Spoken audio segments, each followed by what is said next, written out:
2, 1, and fuck. God damn it. Wrong button. And this is how professionals do it. And recording. And we're recording episode 567 with Roger Williams, author of my favorite book, The Metamorphosis of Prime Intellect. Roger and I have all of August was hectic, and then we got back on our regularly scheduled programming for one day, and then Roger was 2 weeks ago. Roger was rude enough to move into the path of a hurricane, like a self-aggrandizing, egocentric douchebag that he is. And Roger's wearing a fantastic shirt, which you can find in the TPC merch store that I will put in the description as always, about Bob Lazar and some UFOs and shit. But and I am wearing some TPC merch of James Jesus Angleton, head of CIA counterintelligence, who probably killed JFK. And but as always, this is about as normal as a podcast beginning gets. I've told Roger I feel sick as shit. So if you see me getting up out of this chair during the podcast, I'm either going to piss or shit or change the thermostat because I feel like dog shit. But a lot worse. Did you see yesterday? I didn't even know this was a thing happening until yesterday, that there's supposed to be like a protest at the Capitol, something about January. Yeah, like 200 people showed up. I had no idea this was even going to be a thing. Like, I legitimately didn't even, I was just looking at like Twitter and I was like, what are all these like videos of why are people at the Capitol? I didn't even know. Yeah. And that was supposed to be Jan 6 Mark II, and it turned out to be like Jan 6 Mark Fizzle. Yeah, I don't know what it was. I didn't even know what it was. And I was like, what is this? And I saw like all the stormtrooper, like Capitol Police. Yeah. And I'm like, well, I get a lot of the actual right wing people were saying it was a false flag and not to go. There's a picture. Actually, some guy got arrested because he had a gun, and you can see someone videotaping it, and you can, as the police are arresting him, they're starting to realize he's undercover FBI, and they're like, oh. And then there's this other group. There's this picture. Roger, you know what the term glowy is? Glowy refers to like an agent provocateur. Oh, okay. It'd be like you and I are hanging out talking about Biden, and some guy comes over who probably looks like me, super clean cut, and he's like, isn't that the truth? We should probably kill him, right? And you're like, what? You're like, what the what? And so everyone was like, there's this picture of these like 5 guys at this rally. Clean cut. They've all got the same Ray-Bans on. They all have bulges on their right hip where there's clearly a gun. And they're all in like matching like bro uniforms. And there's a picture, and like one of the guys is looking at the person taking the picture, and the rest are kind of standing there. And like somebody like outlined it in like highlighter green, the glowies, and it's like, how do you do, fellow patriots? Like, where's the riot taking place? Am I right? And you just look at it and you're like, this is the saddest. The only thing sadder than the people are going are like the poor like young guys on the totem pole at the FBI who were tasked to go there. And you're just looking at it and you're like, what are we doing?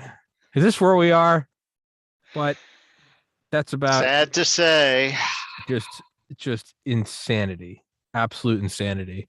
So but yeah, on that note, man, it's only gonna be a matter of time until they just start replacing all their shit with Boston Dynamics robots.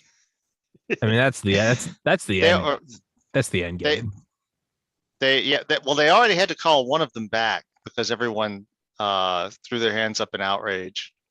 I think the one they deployed in New York, maybe. Yeah. This is COVID. Because that's totally not nightmare fuel.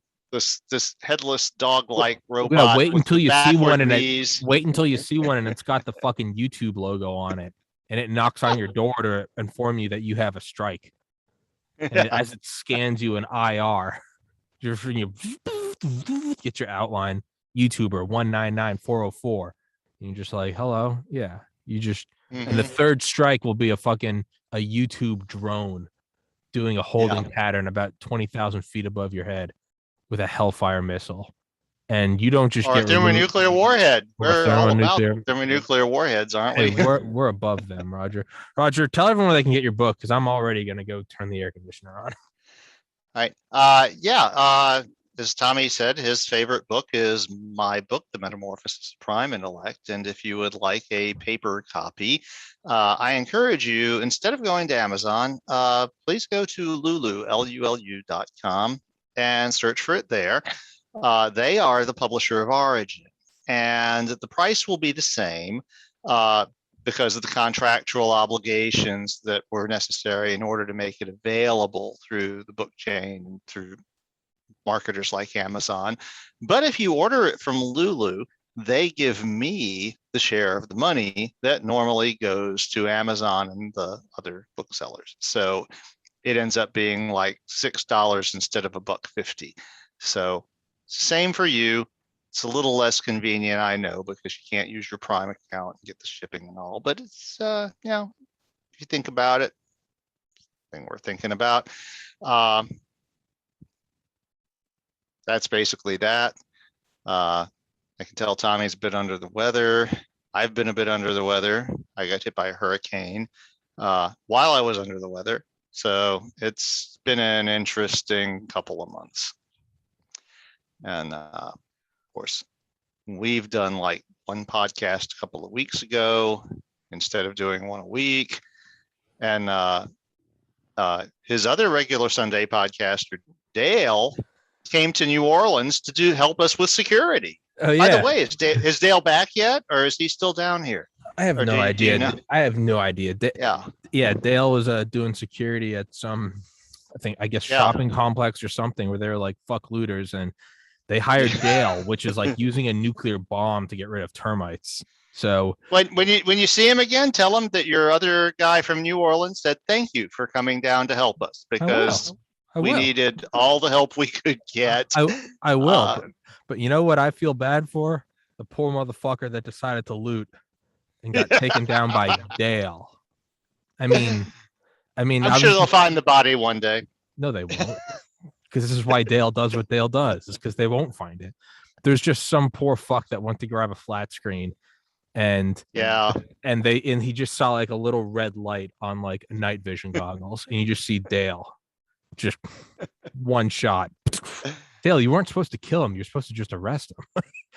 Yeah, but half of me thinks Dale was never even in New Orleans. Part of me was I had a dream and I was thinking about it. And I was like, well, why would Dale tell me? What does it matter? I'm not a president. Why are you, and it's like, well, Dale does make weekly appearances on this podcast. And if anyone ever wanted to look back and try to connect dots, and they'd say, oh, Dale is missing for a month. Yeah. It's a perfectly reasonable private security gig. I mean, for someone in his range, or he has Putin in crosshairs. I mean, both are equally plausible with Dale. I mean, Dale could have very well been in Beijing, covered in some invisibility fucking cloak from DARPA.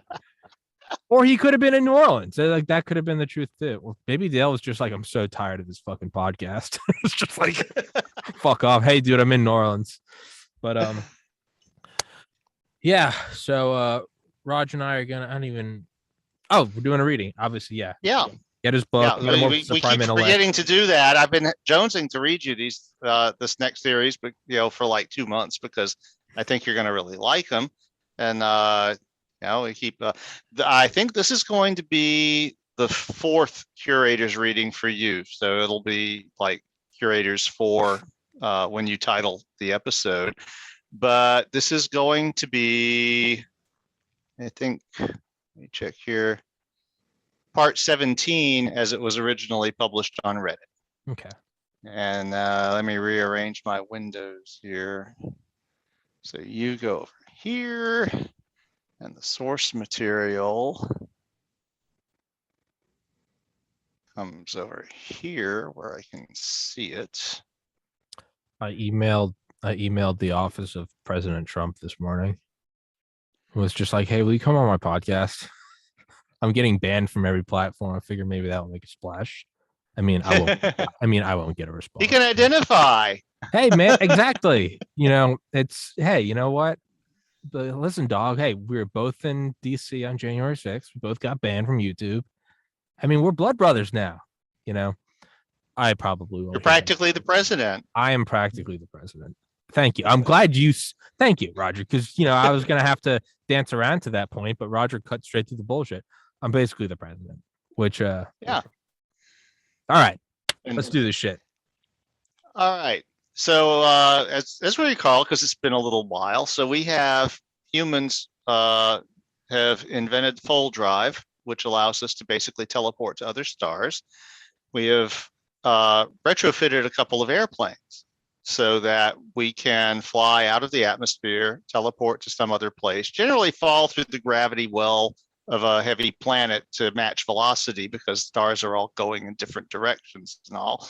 And then fly down through the atmosphere of our destination to the ground.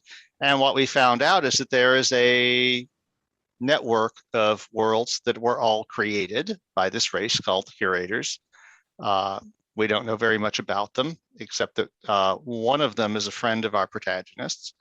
And what we have found is that because we were not curated, for some reason, the Curators decided not to give us the gifts they gave their other children. We had to do it ourselves the hard way. And that means that our tech is better because it turns out the other curated species, their fold ships have really stupidly large fold drives made of nanites, and they can't land them. They can't get to the ground without ground support. We are the only race in the galaxy that can go to an undeveloped world and get to the ground.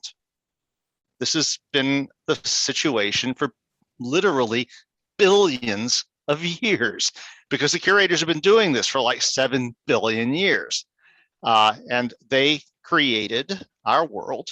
They created the Earth. They created the situation where the Earth has stable axis of rotation. It has a stabilizing moon. It's at the right distance, everything. Basically, the solar system was geoengineered, as were about 10 million other solar systems in the galaxy, about 1 million of which have curated intelligent species on them, which the Curators have, to a certain extent, allowed to evolve on their own. And to a certain extent, they've been guided by the Curators, except for us. They decided we would probably wipe ourselves out. And so they just sort of left us to do that, and we didn't cooperate. So this is part 17, as it was originally published on Reddit, 4 years after our last reading. Our human form curator became a regular visitor to our house, particularly after Emma and I got married.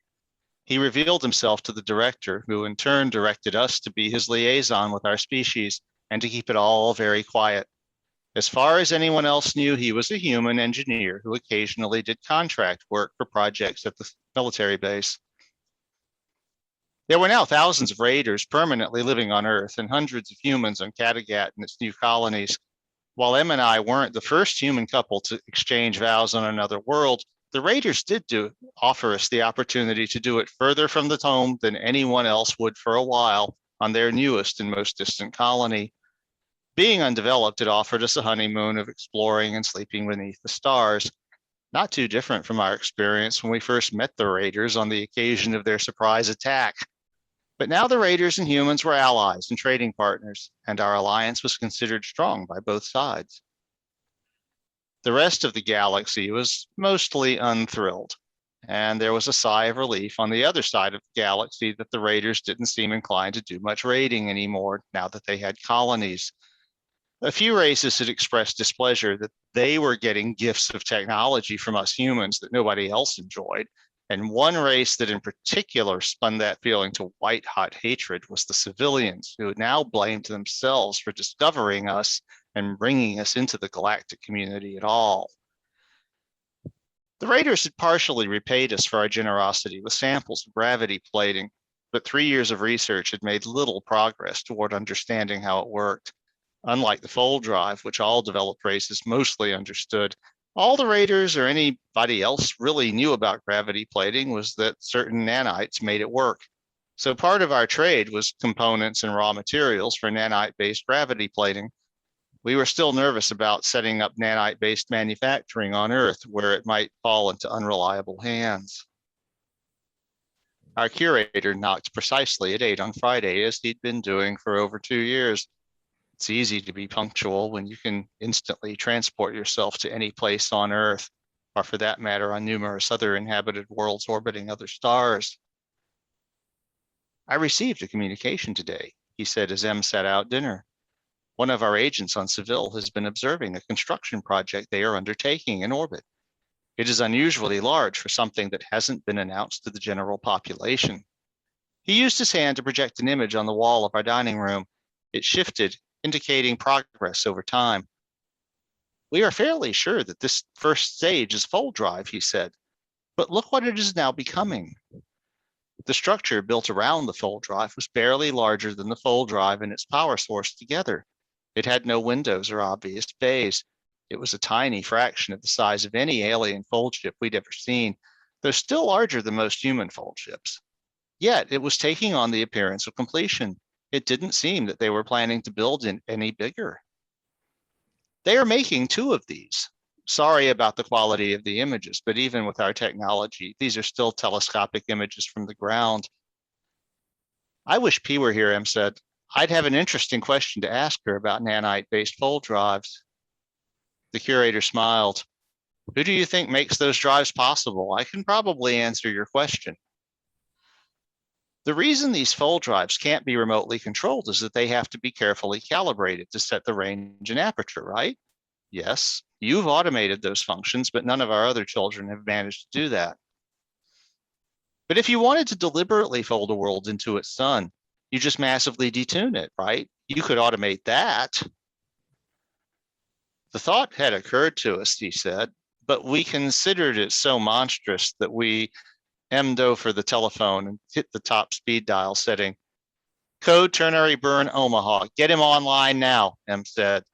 A few moments later, Director, is the fold span limiter operating? Pause. Make sure it's online and stays online. This is the most important thing ever. I'll explain in a bit. Surely you don't think they would really? Those aren't ships, M said very definitely. Those are planet killers. If you're right, it would be unfortunate. M poured wine all around. Sure, I hope I'm wrong, M said, but I don't think I am. Remember, I've devoted my life to the arts of war, and Jay and I have seen what a fold drive can do firsthand. Humans may not have been in space very long, but we've been waging war at sea for centuries, and those aren't ships or even submarines. Those are torpedoes. Do the civilians know that we have the fold span limiter? I asked, genuinely not being in the loop. Not by us, M said, and looked at the curator. I'm pretty sure they don't know, he said. But I only found out about this business a couple of months ago. Our agent on Seville didn't realize the potential implications until then. This is still a very large project involving transport of a lot of mass to orbit. The nanite fold drive itself is a huge solid mass, and its construction is much of the difficulty of building even a normal scale fold ship. To hide something on this scale from the local population is very hard. Our agent would have missed it if we didn't have a superior ability to detect fold activity. The question is, how close are these things to completion? We talked some more, and then the curator sat straight up. I have just received a communication from our agent on Seville. The artifacts have disappeared, coincident with the unannounced departure of their fold ship Rate of Change, which was supposedly being refitted. That's the submarine, M said as she hit speed dial again.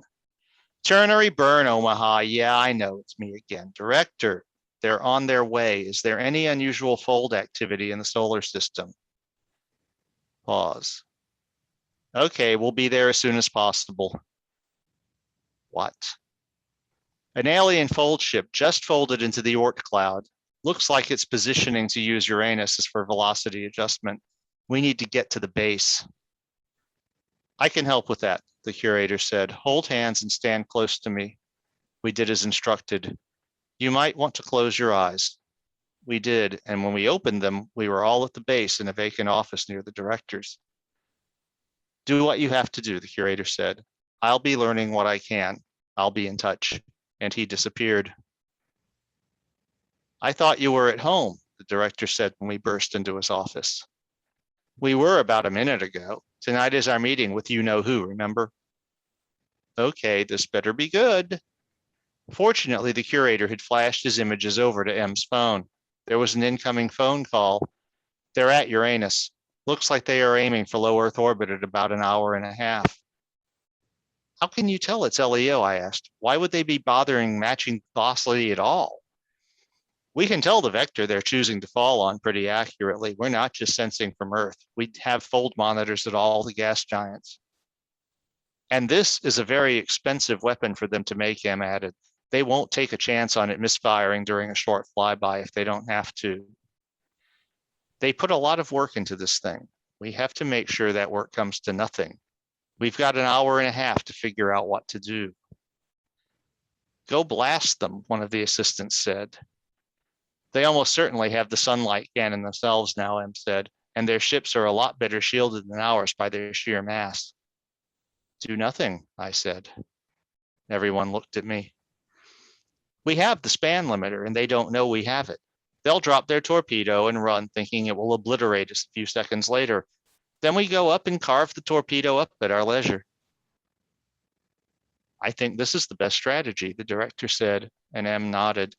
It's also likely to confuse the attackers because they won't know why their weapon didn't work. So an hour and a half later, we were all still in place when the civilian fold ship Rate of Change dropped its payload into a stable polar orbit around the Earth, and then folded off toward, as far as we could tell, nowhere. Seconds later, a klaxon sounded. Span limiter activity, one of the assistants shouted. What happens when the span limiter limits one of these things? I asked M. It depends on the fold geometry of the Detoon drive. It could fold itself into the sun, or the fold could just fail. After a few moments, the klaxon blew again. It's still up there and it's retrying. Well, we can't just leave the fucking thing up there, the director said. Any ideas? It's probably otherwise unmanned and unarmed. I can take Grasshopper and blast it to shreds. Those shreds will still be the heaviest things that ever re-entered from orbit eventually. They could wipe out a city or start a tsunami. Well, we have the ability to manually adjust the fold aperture radius now. Use Grasshopper to fold the whole damn thing back to the Oort cloud. The radius of operation of the span limiter is only about an AU. You fold it too far away from Earth, it'll fold itself and whatever folded it away into the sun, along with who knows what else. Plus, we can't be sure how its detuned fold attempts would affect a calibrated fold. Maybe we're overthinking this a bit, I said. Don't we still have hydrogen bombs? The thing is less than 50 meters across. We should be able to vaporize it. The director just looked at a guy in uniform who immediately said, on it. Sir, there's another problem, M said. The civilians built 2 of these damn things. And you think you know what they're going to do with the other one? I would bet a huge pile of money it's on its way to Kattegat. Our erstwhile allies.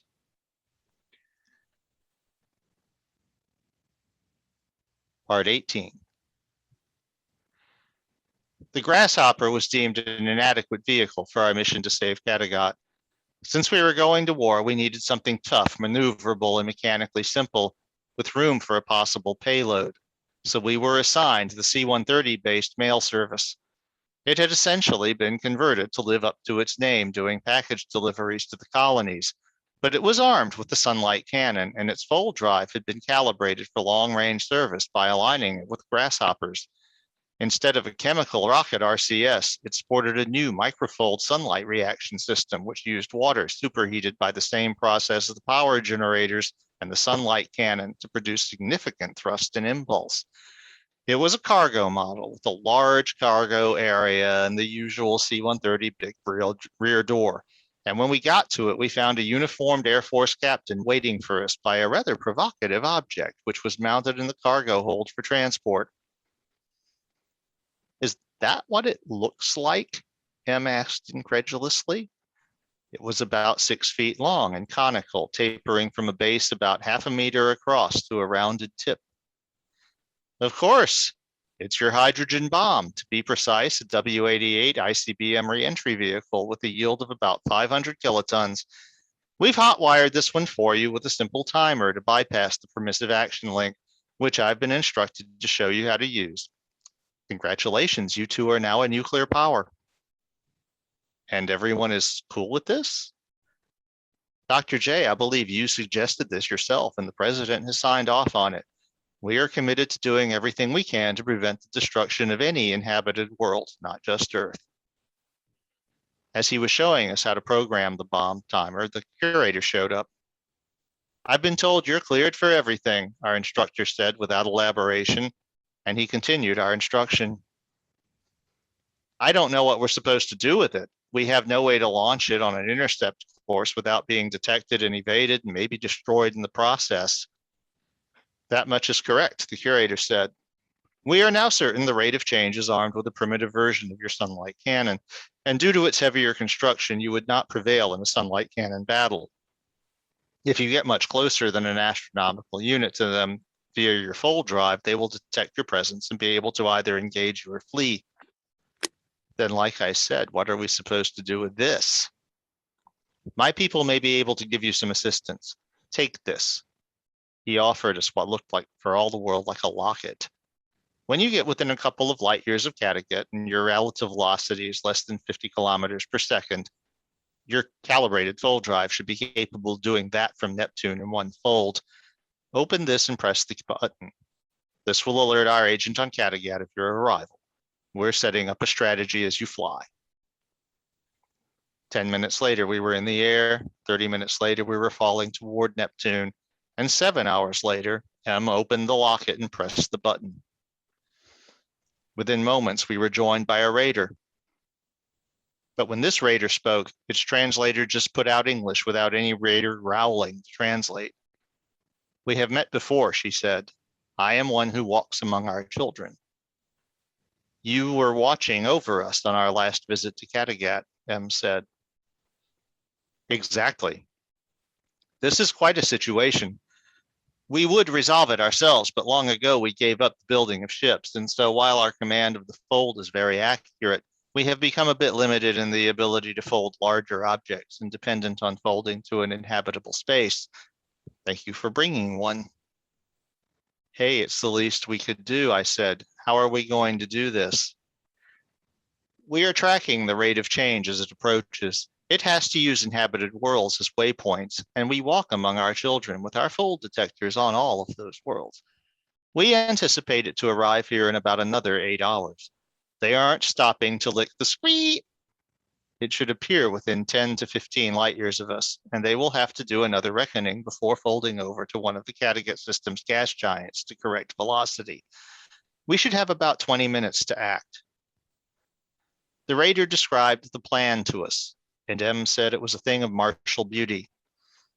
Even with our superior technology, we're out-armored, outgunned, and cannot fold very close without blowing our cover, she said. If they don't destroy us, they simply fold away before we can do anything. But this is a plan. Later, the raider simply said, they are here. Range 0.7 light years. Our fold drive control console lit up and coordinates centered themselves. How did you do that? M said. Just execute the fold. I could do that myself too, but you're the captain of this vessel. It will put us about 1.5 AU from the rate of change, outside their detection radius for your fold drive. M executed the fold. At this range, the alien ship still wasn't even visible, but the raider knew exactly where it was. Our time is short, she said, and I need a bit of it, she said as she closed her eyes. What are you doing? Feeling the interior layout of the civilian ship. You can map the interior layout of their ship from here? She opened her eyes. How do you think we fold between the surfaces of worlds light years apart? I'm ready. Enable the timer and set it for 90 seconds. You have got to be fucking kidding. Our time is short, she said again, and I set the timer. Moments later, the raider touched the bomb, and then both she and the bomb disappeared. 45 seconds after that, the raider returned without the bomb. I think I have given it good placement to make sure the planet-killing drone is thoroughly destroyed. The carrier ship will be heavily damaged, but I'm uncertain whether its fold drive will be completely disabled. These are very massive and solid objects. You're sure they didn't detect your folding? We know the limits of their processes very exactly, having made the components ourselves. Nanite-based fold drives cannot detect our activity at all. Moments later, the raider said, "The bomb has gone off. It has seriously disrupted them." "I don't see anything," I said. "It will take about 12 minutes for the light to reach us here," M said. While we were waiting, the raider said, "There is still fold activity. They're trying to execute a detuned fold. They're not close enough to anything for it to couple with reliably, but they are trying different configurations. We need to finish destroying them." She put coordinates into our fold drive again. "Fold into here, about 500,000 kilometers range. Their damaged drive won't be able to detect yours at that range, and we'll be able to see and gauge the extent of the destruction." M folded us in. We folded inward past the shell of radiation and blinding light, and were still well outward of the larger ejected wreckage. The rate of change had been built in the form of a regular octahedron with rounded vertices, and each facet had a large movable mirror located at its center. Through the telescope, we could see that one of its corners had been blown completely off, and what was inside was glowing ominously. "Those big mirrors are their sunlight cannons," the raider said. "If we fold over to face the destroyed vertex at close range, they won't be able to target us, and we'll be able to target the deep interior of the ship." "Won't there be a lot of debris? There's only a 1/4 inch of aluminum between us and the vacuum of space." "As with the light and radiation, hopefully we'll fold past all that." "Hopefully?" "This is war," M said, and she used the sunlight RCS to exactly match the velocity and orient us, then executed the fold. We all donned welding goggles and strapped in case the gravity plating should fail. The interior of the fold ship was a seething mass of molten structural material, but the center had been somewhat shielded by the mass of the ship. "I'm drilling it," M said, and she opened up the cannon. "They have redoubled their efforts at fold configurations. At this close range, even though their damaged drive can detect what we're up to," the raider curator said, "they're trying to target us. We became aware of bits of debris flashing into incandescence around us and dinging our hull, but we were well in the shadow of the ship to all their functional cannons. Our ship was also buffeted by gas and debris from the hole M was drilling, but she used the RCS to hold us steady. After about 2 minutes, there was a flare from inside the fold ship. "Fold activity has ceased," the raider said. "I suggest retreat." We folded back to our observation position and watched. Finally, the raider nodded. "Their fold drive is dead. If any of them remain alive, they won't be for long." That was the first point in the encounter when it occurred to me that we had just killed a few thousand sapient beings, people like us in many ways. But I knew M would remind me that they were enemies that were trying to kill us too, in spectacularly genocidal fashion. "How sure are we?" M asked. "We've gone through too much here to let them slip away." "As far as my instruments can tell, their sunlight cannons should also be dead." M folded back and resumed drilling. She didn't stop until the entire fold ship split into 3 parts, forced apart by the pressure of boiling gases from within.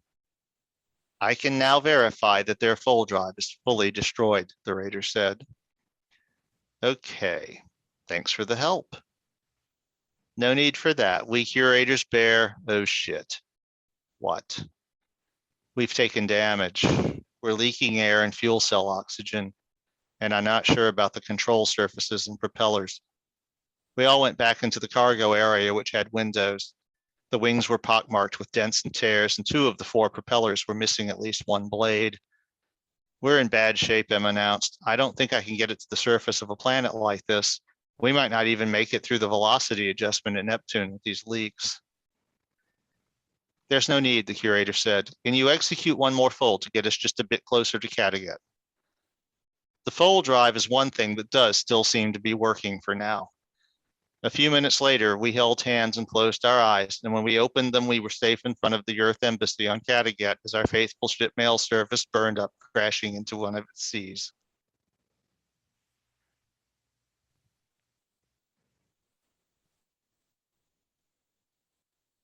Part 19. We rushed to the door of the embassy and knocked, fortunately getting their attention and gaining entrance before anyone outside noticed us. There were only a few embassy personnel present at the time, but M knew two of them personally, and they expressed shock at our arrival because they were certain they knew every human on Kattegat. We hustled off to the embassy's most private communications room and arranged a hasty microphone call to the Earth. There, M, the Raider Form curator, and I each told our stories 4 times to successively higher level officials.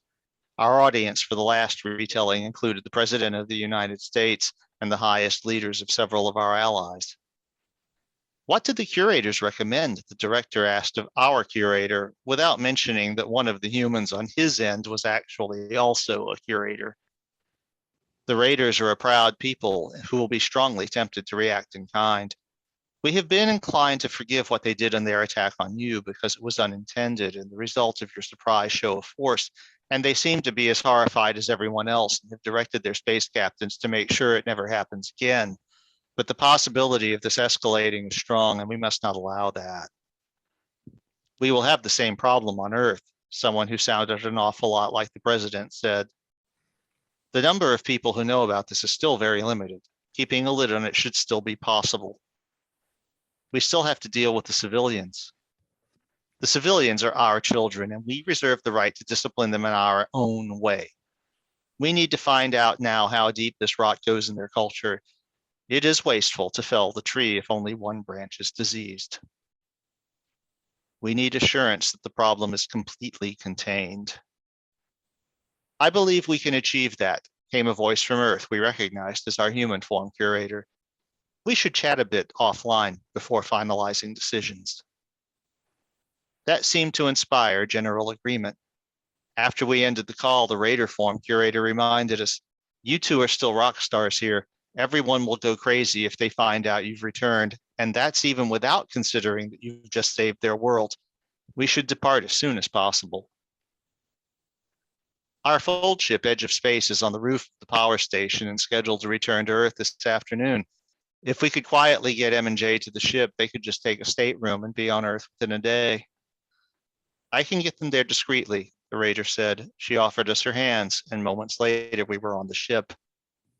Edge of Space was a converted Boeing 747, and the captain showed us to a well-appointed room where we could safely hide from everyone else who was scheduled to fly with us. That gave us a chance to grab some sleep and some more entertaining not sleep before we touched down at JFK. Our human form curator was there to meet us, and after we ducked into a hidden corner of the airport, he folded us over to the Fold Project base. If the rest of the Earth and Kattegat were blissfully unaware of our brushes with genocide, the base was a beehive of activity. We had folded into the area where the fold inhibitor and span limiter had been built, and technicians were swarming over the inhibitor. What the hell is going on? M asked.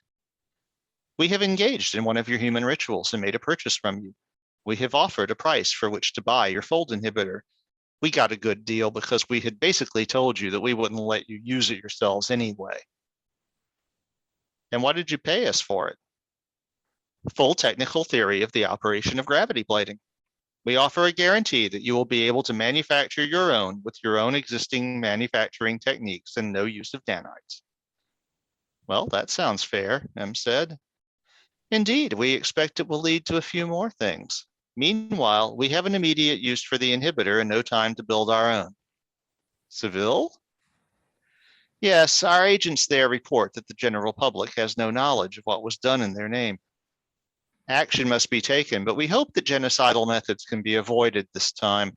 Here, we need to clear space. At his direction, everyone backed away from an area of the floor and a machine folded into it. It wasn't very big and had the kind of gleaming, perfect construction one might expect from molecular nanoassembly. 2 aliens of different semi-humanoid species stepped out of it, and one of them presented our curator with what looked like a metal link belt. Both of them sported the mark of the curators prominently, one on its forehead and the other on its lower back. More of our agents, the curator said. These are machines we use when we are terraforming and we need to fold apertures or work from uninhabitable spaces. The new aliens took some measurements of the span limiter and then spoke with our curator in an alien tongue for a few minutes. Then they got in their space pod and folded out. They will be arranging an operating environment and power supply for it, our curator said. On Seville? No, that would be too vulnerable, deep below the surface of Seville's moon. I thought of the effort that had been necessary for humans to reach our own moon without the fold drive. With the inhibitor operating, the civilians would be cut off from the rest of the galaxy and incapable of reaching the thing that was cutting them off. I almost felt sorry for them for a moment. So what's the belt for? I asked innocently. It's an amplifier for our personal fold drives, which are normally tuned for an aperture the size of our bodies. I can fold my own body about 100 light years and cancel the likely velocity differences I'd find at that range with my implanted fold drive. But if I hold your hands and include you in the aperture, my range drops to a light year or so, and my ability to cancel velocity drops too. I would not be able to get your fold inhibitor to your own moon on my own, much less to Seville's. But with this, I can fold an asteroid halfway across the galaxy or an entire rocky planet a good distance across its solar system. These are the tools we use to explore and create new habitable worlds. That sounds insanely dangerous, I said. Only curators with implanted drives can use these tools, and only when properly unlocked. We restrict access to those who have a need for them. I'll be returning this when we have taken care of the current situation. You keep these on your homeworld? Em asked. At this, the curator hesitated. No, he said with a hint of emotion. Our homeworld was destroyed aeons ago when our home star, which was much like your Sol, entered the next phase of its stellar evolution and became a red giant. Surely you could have saved it. That was considered, he said heavily. But if we moved it to a new orbit, it would no longer be harmonically tuned to the system's other worlds. Our leaders then realized that there are some things that the cosmos simply needs to end. By that time, we were quite capable of walking among our children undetected, and we decided to move into the garden we've spent so much time to create. We have caches all over the galaxy of tools we might need once in a while, and of course, we continue to do what we have always done and create new inhabitable worlds. Do you remember your homeworld? Oh, no.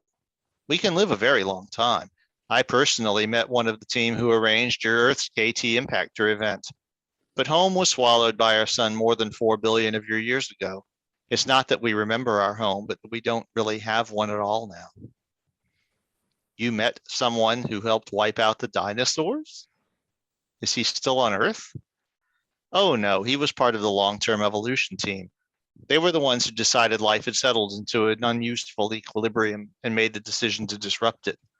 Once it became clear that one of your ancestral species was likely to enter the critical path, they all moved out for other projects. I was part of the new team to foster critical path development. More experts came in as your ancestors approached, entered, and ascended the path. And of course, there are the other teams specialized in early solar system engineering to make stable orbits and stabilizing moons for habitable worlds, and then for seeding and nurturing early life. When did you come to Earth? Relatively recently, about 300,000 years ago. But humans are my 5th professional project. You're going to make a mark on my resume too. I was about to say something when 2 of M's pilot friends recognized her and hailed us. So you 2 slew the deadly fold ship again, one of them said. Getting to be a bad habit, M said modestly. Well, we took care of the one here. Even brought our ship back in one piece. Good thing too, since it was Grasshopper. You 2 flew my ship? It's the only one with both the sunlight cannon and the new manually adjustable aperture fold drive. I thought we were going to nuke them. After you left, some of the bigwigs got cold feet about that. We reviewed what you guys did to the Raiders and decided to try drilling it with the sunlight cannon instead. When it stopped trying the bad fold, we enveloped it and folded it to a collision course with Venus. Venus? I said. Why not the sun or the moon? Moon's too accessible, the other pilot said nonchalantly. Didn't want anyone trying to pick up the pieces and put it back together. Sun would have taken too long, a month or more to fall in, depending on how close we dared folding it in to leave it. With Venus, we could fold ourselves into the planet's nighttime shadow, RCS away from the enemy drone, fold just ourselves out, and an hour later, there's left. Smooth, M said. And we brought your ship back in one piece, the first pilot repeated. Well, your target didn't have 2 fold drives and wasn't shooting at you. A little while later, one of the human technicians approached us. I was told to tell you when we were ready, sir, he said to the curator. Is the away installation team ready to depart? Yes, sir. Have them stand on top of the inhibitor with all the parts and tools they will need for the installation, as if we're preparing for a group photo. I'll join you shortly. He turned to us. I'd like the 2 of you to come with us if you can, he said. There are truths that must be penetrated at Seville before we activate this machine, and your presence would probably help. The inhibitor itself was about 3 meters high and 10 meters across. We all climbed the stairs and stood atop it. Our curator looked at his belt with a hint of a smile and raised his arms. Then the whole machine and all of us were in a new space, much more brightly and evenly lit, and we were a lot less heavy. We, the machine, the whole crew, their tools had all folded to a new world without falling toward an attractor to adjust velocity, without using an RCS to adjust our orientation, and without doing any course corrections. We were in a freshly made cavern with life support and power on Seville's moon, over 80 light years from Earth, and we had folded in with a large machine to make perfect contact with the floor in one seamless step.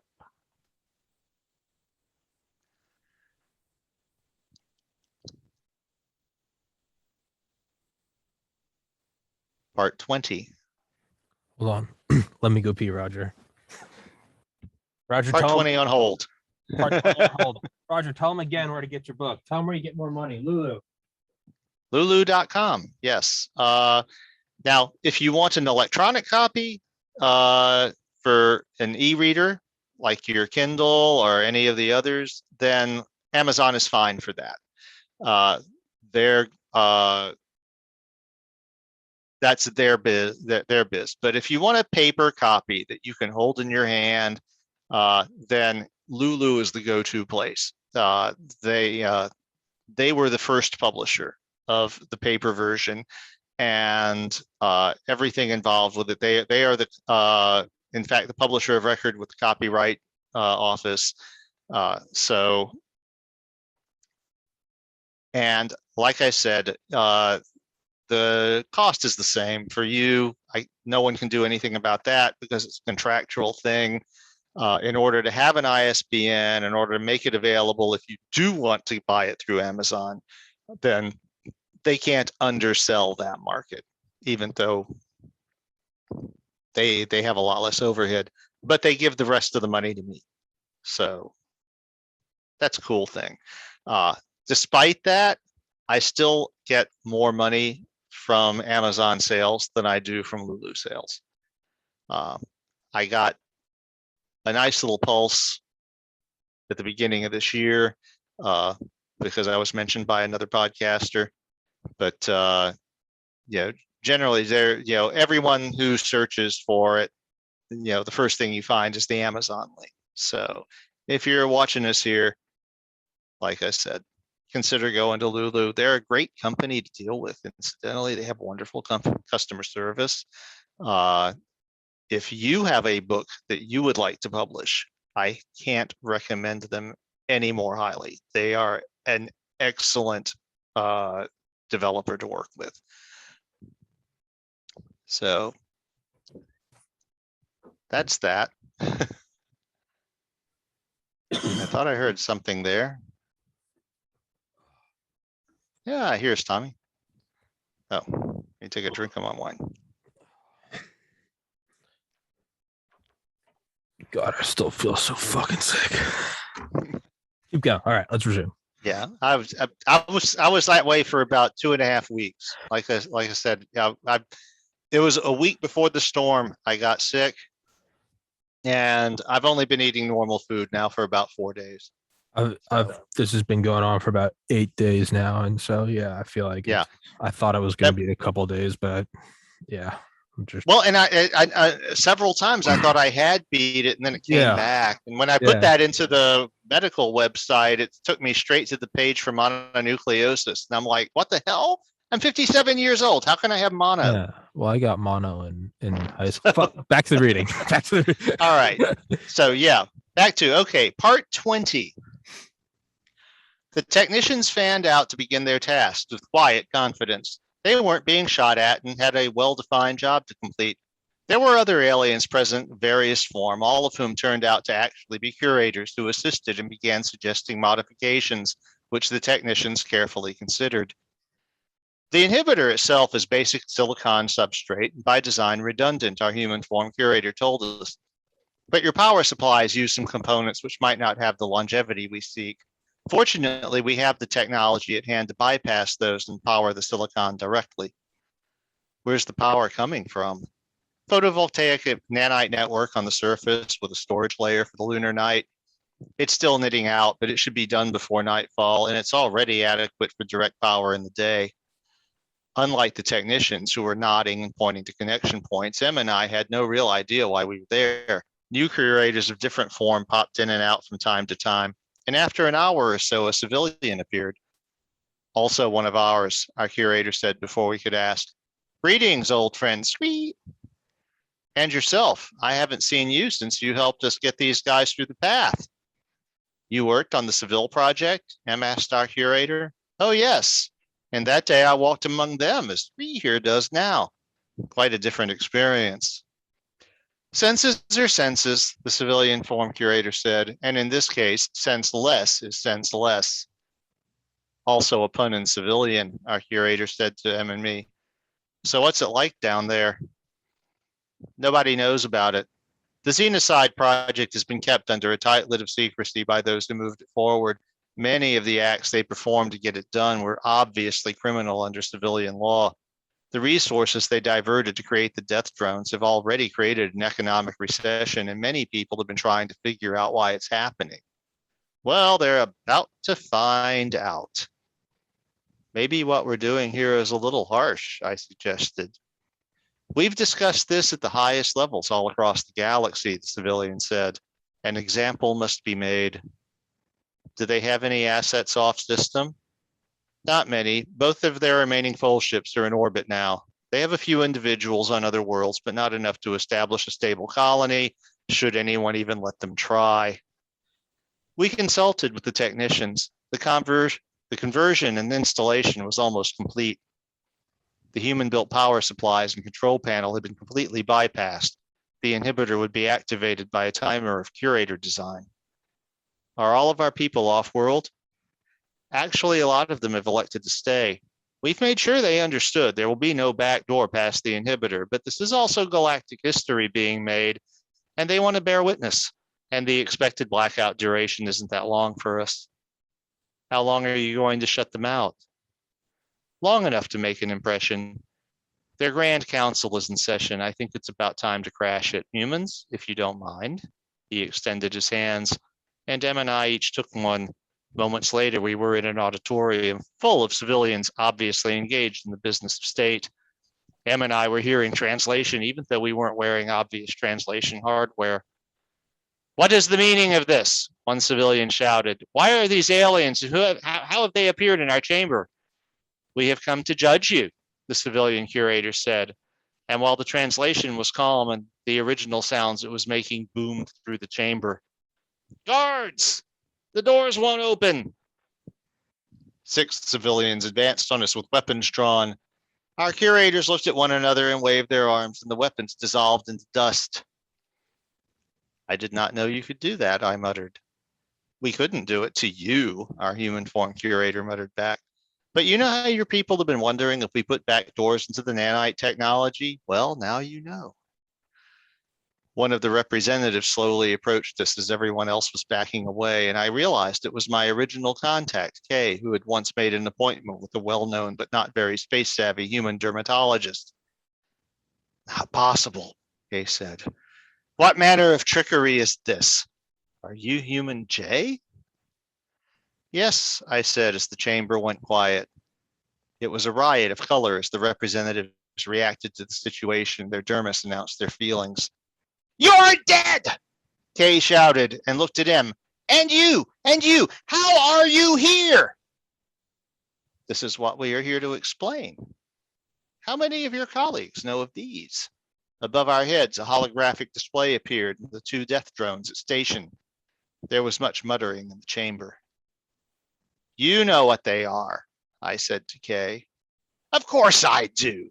You excreted on the equilibrium of the galaxy. You rewarded our enemies with powerful technology and brought them to our door.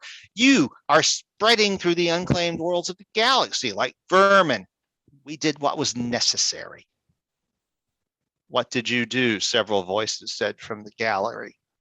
"We exterminated the vermin," Kay said.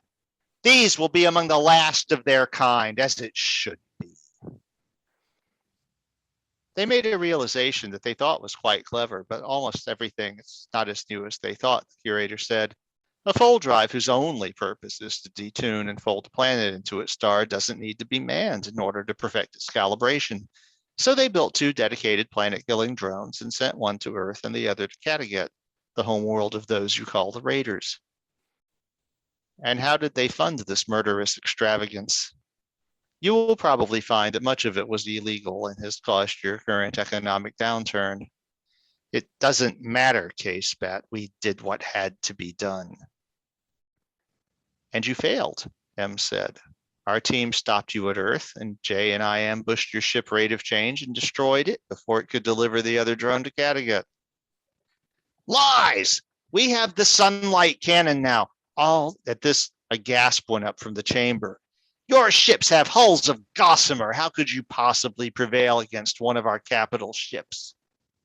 "We didn't use the sunlight cannon. We used a hydrogen bomb." The curators helpfully put up a projected image of the Rate of Change with its blown-off apex and the ominous glow from within. Another gasp from the chamber. "You are abominations!" Kay shouted. Several civilians came forward to restrain it before it could attack us. "We created you," the civilian form curator said to the chamber. "We formed your world from the cosmic dust, gave it a moon and the right conditions for life to thrive. We seeded your world with life and guided it, forming your tree of life and your genus and your ancestral species. We gave you encouragement to evolve intelligence and in time language and writing and science and technology. We gave you nanites in the fold drive, and you have thanked us for our gifts by using them to try to murder our other children." There was a ripple in the chamber as someone with obvious authority descended from the audience to the dais. "Your power is obvious," it said. "Most of us did not know of this transgression which was done in our name. What are your intentions?" "The last time this happened was over 1 billion years ago," the civilian form curator said. "In that case, it started a planet-folding war.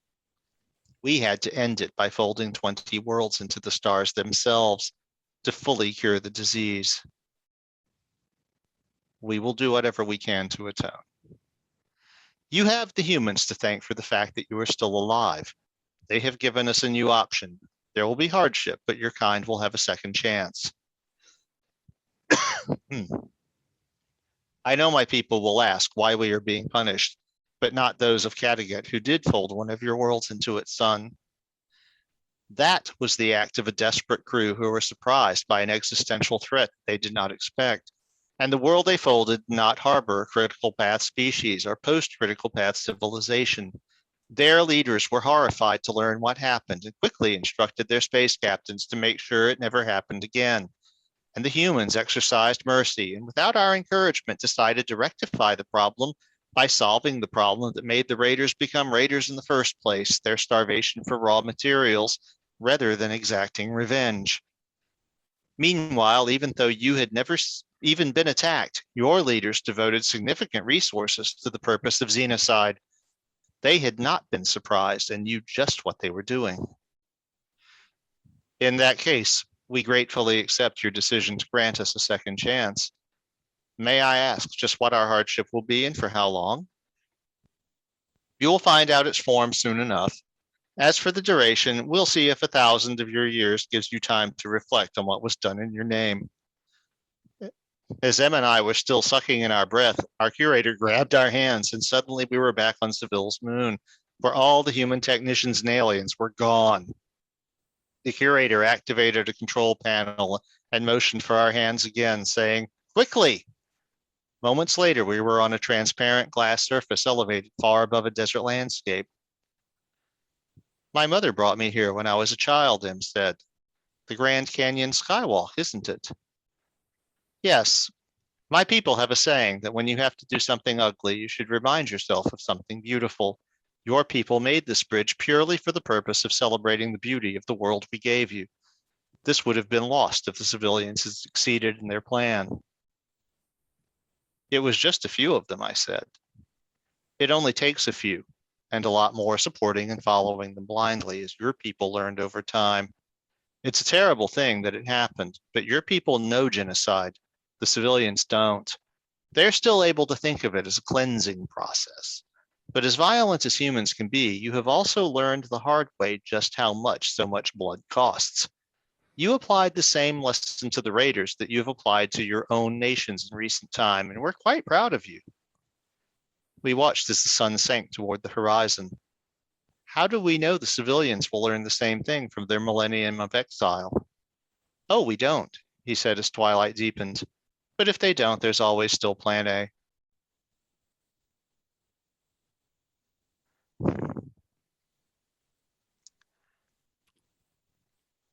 What's plan A? Genocidal methods. Jesus. Jesus. I like that. I like that. That's beautiful though. I've Hey, been the curators themselves are insanely dangerous, as we are only just finding out. or I mean, or just, heavy-handed. One thing I've been thinking about a lot lately, just like as I've slowly moved from reading about the Cold War to like I'm starting to look farther and farther back into history. And it's, at like one point, World War II just finished. And then it's World War II was, we just did the 20th anniversary of 9/11. Like at one point, there was the 20th anniversary of like VE Day. And then World War II turns into like something your parents tell you about. And then something your grandparents tell you about. And now it's slowly like there's only so many veterans left. And it's like just in my lifetime, I've moved from like hearing my great uncle talk about D-Day to now it's like you got to go find on YouTube, like, Yeah. only so Yeah, many. there's not a lot of World War II veterans left alive. No, and but what I mean is like, so you see how this, and like, me, like I love Cold War, maybe some World War One, but really before that, to me, I've never really looked too far into it. And then, as I've learned more about like the Civil War, Revolutionary War, and then you start going back to Europe, and then you start going farther and farther back, all the way back to like you start going to like, the cradle of civilization. And one kind of Yeah, thing I've learned, and I'd like to think I've grown really in the last month or so, just I think by just happenstance, is this like realization that it's like, you know, how do I word this? For me, like worst case scenario, like China rising and they move their sort of genocidal and 1984 police state around the world. Best case, like America fights back and wins. But I've been thinking like, even if best case, like let's America prevails. I was like, where does that really go? Like, let's extrapolate it to where I tell the story. It was 10 years ago that we beat China, and then it's 20, and then it's my kids, and then it's my grandkids. And then farther out from that, like, well, when does it start to become like, oh, that's Revolutionary War? Then when does it come to like, oh, that's Columbus? To And really, what I'm trying to say is, I'm starting to realize that like it's great to love your country. There's nothing wrong with Chinese people should love China. Afghanis should love Afghanistan. Where and with every nation, but ultimately, when you look back and there are battles in World War II that maybe you haven't heard of before. But as you go farther back into history, it turns into like there are countries you've never even heard of. And then you go farther back, there are whole civilizations you had never even heard of that are just a footnote in some book. But at the time, there were people there that were so hell-bent on making theirs the best. And when you look back, you start to realize that the idea of like eviscerating your enemies, only so many peoples can do it over so many millennia before you start to realize like it's not the way to go. You know, sometimes people do dial it up to 11 and they say we're going to be the worst, the Nazis, ISIS, right? We're going to be ruthless. Then those fade into history, and then you go, well, what was all that bloodshed for? So what I'm trying to say with all of this is I've been looking more and more at like what do I want to do in my short life? And it's really, I'm like, you know what? I love the United States, but like I think my focus is going to be on like what's the one thing near and dear to me, like working on mental health, right? And that's why I've been having on Alabek, and we've been talking about autism, and he's been helping a ton of his patients back in, the former Soviet Union. And but it's really it's kind of interesting that we had this reading today, because like in the last month, and there wasn't any one thing that happened in the last month, more so it just seems like years of reading, it all kind of for whatever reason clicked. Maybe it was just, I don't know, but I've realized like, hey man, like building the biggest mill, and and I'm, as you know, I love rah Mary, I love aircraft carriers, bombers, sure, it's all great, but what I've realized is like, hey man, like what am I going to do in this world that has a lasting impact? Like what has a more lasting impact on you?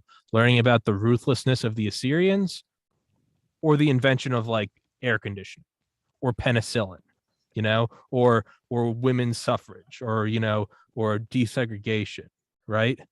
You go, there are things, Computers. really anything, but there are in things you can leave in this world that do have a lasting effect, right? Penicillin, like, do have an effect.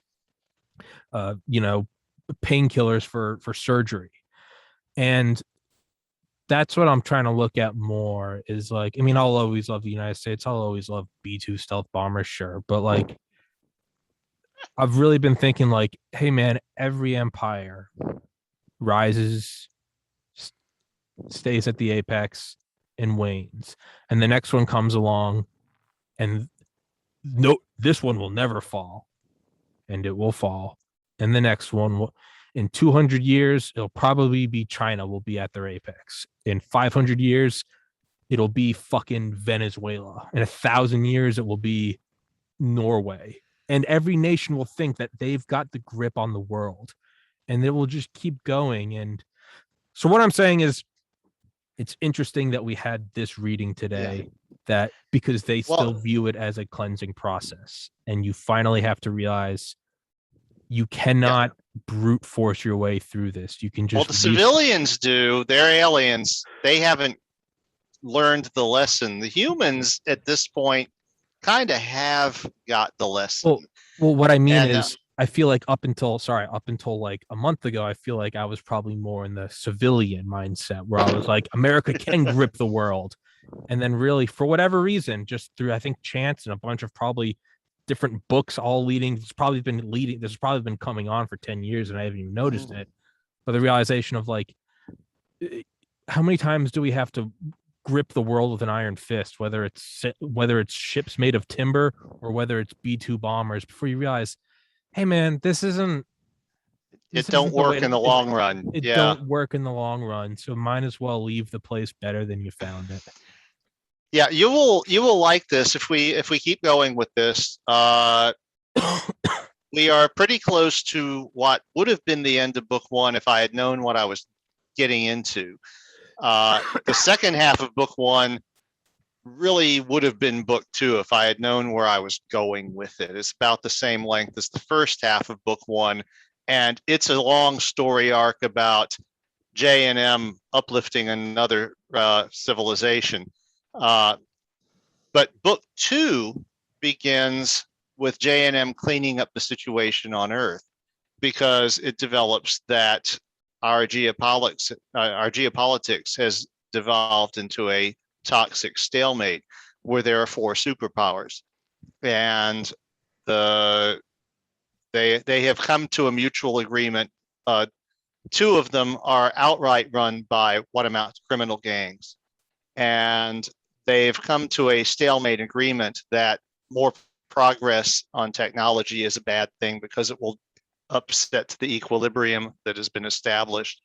And there is an effort that will be made to fix the situation. But I actually wrote the Wikipedia entry for Earth's geopolitical situation in the year 2180 between books 1 and 2, which will probably be part of our reading when we get to that point. And yeah, there's a whole process. It was an interesting discussion in the comments because I said, well, okay, this is where I see it coming, because I didn't want a super complicated situation. I wanted it to be something that could be cleaned up by a few decisive actions. So a lot of our existing situation has already been consolidated. And in particular, the Soviet Union and the United States have consolidated into the Russo-American Concordance, which is a single entity that rules the entire extent of the old Soviet Union, Europe, and the Americas. That's a single superpower in the year 2180. There is also China, which is mostly its current extent, except that it's retaken the Koreas, Taiwan, and all of the other countries in that part of Asia. But it's its usual paranoid insular self. The Japanese and Indians have joined forces. Only the Japanese, the Yakuza took over their country much the way that the Russian gangs took over their country and ours and the rest of the whole thing there. So India's democracy is also faded toast. And the Australians are still themselves because nobody wants their fucking country because there's nothing there. It's remote. They don't have any natural resources. And I got a comment in the comments. It's like, well, you got Australia right. It's. Do you remember Bill Hicks had a bit on like the few areas that Australia that are like beautiful, but he was like, he goes, think about it, Great Britain sent their criminals there, and it's like Great Britain, foggy, rainy, a bunch of shitty boiled food, everyone with bad teeth, no sun. Australia, tropical blue waters, shrimp the size of canoe. Commit a crime and you end up in paradise. I'm Jack the Ripper. Yeah. So anyway, that's a preview of where things are going, but that will be book 2, where things will take a change. Of course, there are 4 books in total. And as I said, if I had realized where this was going, there would be 5 books and we would be approaching the end of the first one right now.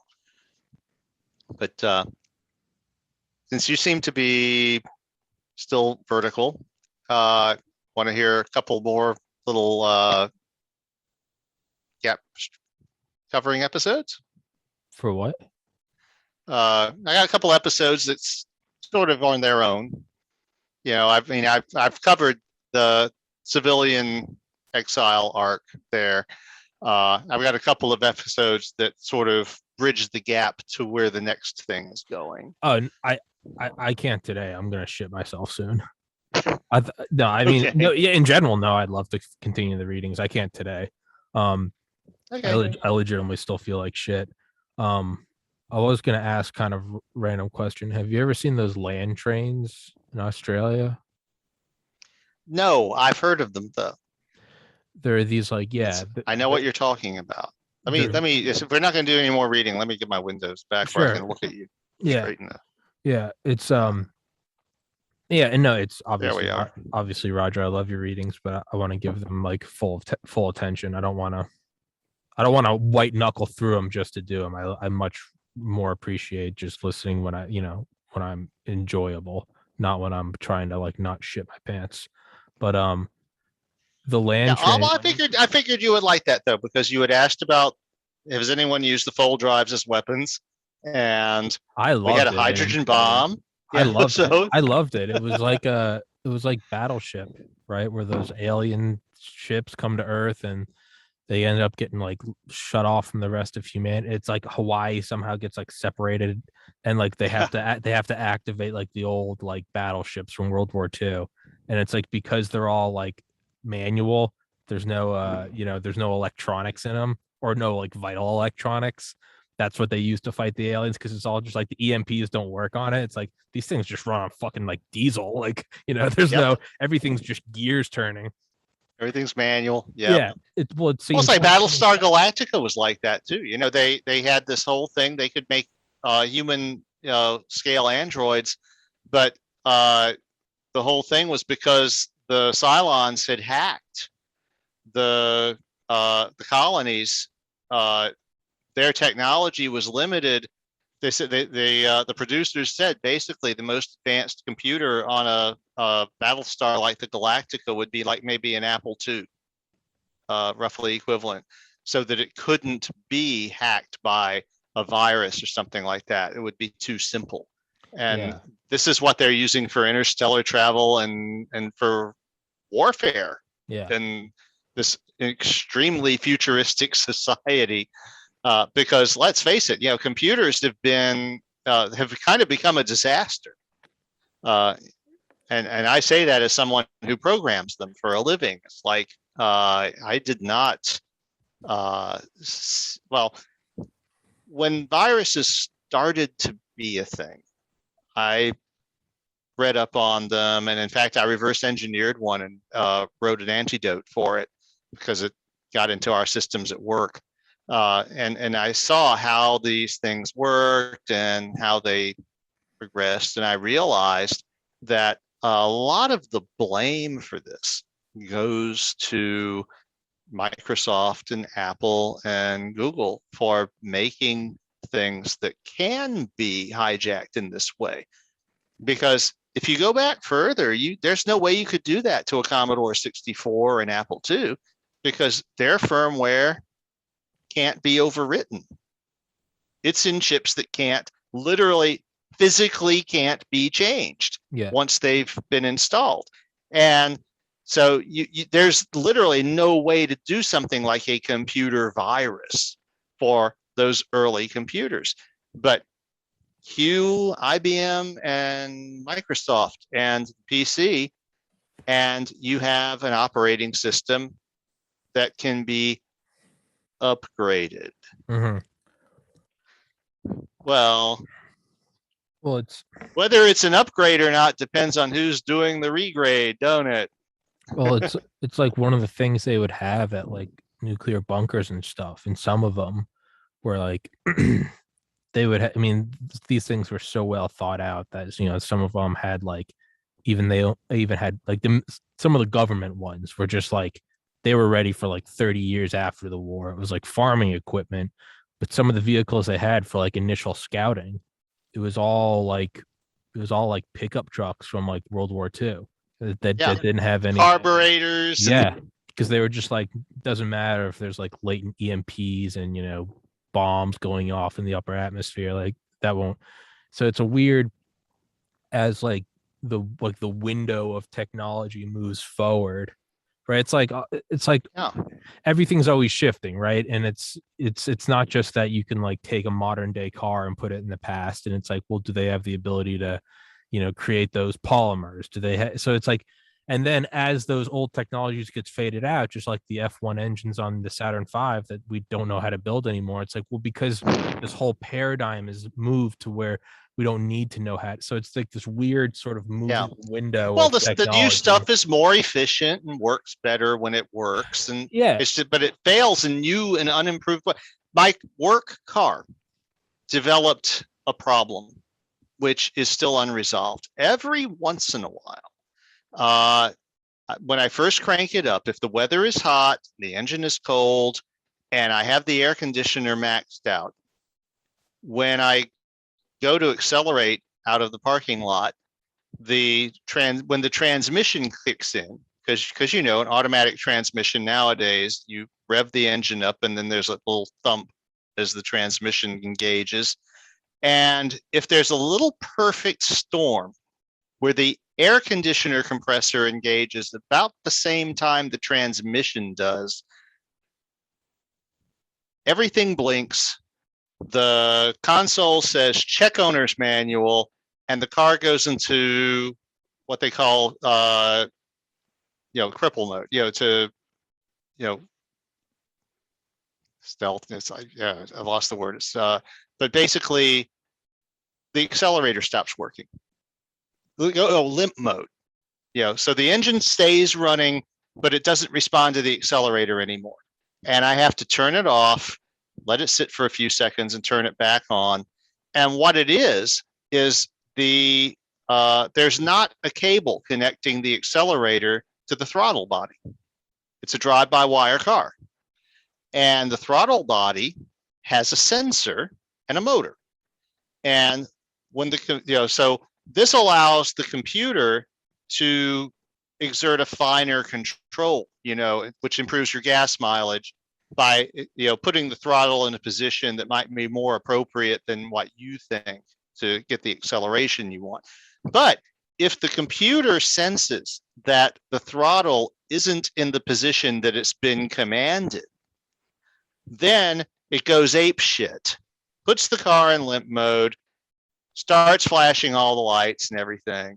And this is basically a software error, because this is the thing that apparently can happen when there's a little bit of wear on the car. The car's got 120,000 miles on it. And it's not like a real problem. Like I said, I turn the ignition off, put the car in park, put it, turn the ignition back on, it'll come right up and it's all working again. But it's because the computer went berserk and went, oh my God, I don't know what's going on. That is a thing that would not happen with a simple carbureted vehicle that had a piece of wire rope between the accelerator and the throttle. That's just not a problem. Now, of course, that car would also probably get 10 miles per gallon less because it's not being managed as efficiently. But when it happens to me in the middle of a traffic jam, I was like, this isn't an improvement. Yeah. And I've got a coworker who has an even newer vehicle, and he's like, it insists on turning the engine off when he's sitting at an intersection, at a stoplight. And then when he hits the accelerator, it turns the engine back on. Well, that's fine and dandy if you don't live in fucking Louisiana in the summer. And when the engine goes off, so does the air conditioning. Now, so far, he can disable that function, but but the disabling of it isn't sticky. He has to do that every time he starts the car. Fuck that. Otherwise, okay. And they're talking about making it where you can't disable it at all in even newer vehicles. It's got lane control. He says it will jerk the steering wheel out of his hands if it looks like he's going out of the lane on a well-marked road.